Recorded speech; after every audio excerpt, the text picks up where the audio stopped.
Yan ang matigas pa nga oh. Yun. Yun. Sarap.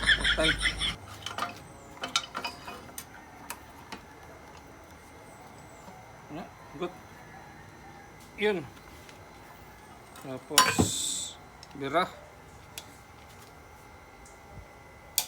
Yun.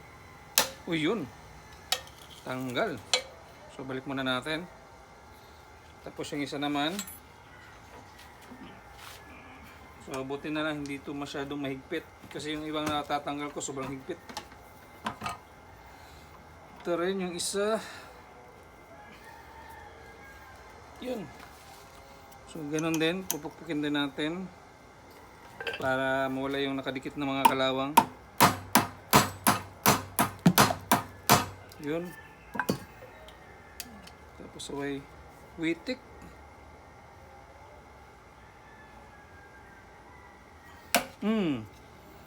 Ayos. So, ganoon lang. Ayun.